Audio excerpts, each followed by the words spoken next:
let's not substitute convenience for the relationships that we actually need. And don't forget that you've got oxytocin you need to produce in your brain, and Zoom's not going to get it done.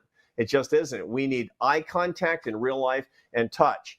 And so therefore, as you're coming back from this thing and you're looking up your friends, another thing I want you and Tammy to do, and Tammy's there, so I know that she can hear it right now, so she's going to hold you accountable.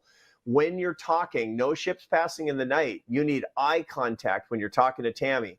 Now, seriously, no conversations without the eye contact, and you need a 22-second hug every 2 hours. The doctor orders this, and I'm telling you, you're going to be on the road to recovery, and you and Tammy will never be sorry.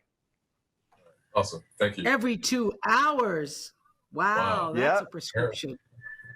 Absolutely. Did you hear that, two hugs and call me in the morning. Right on. That's nice. More love. Right on. Thank you.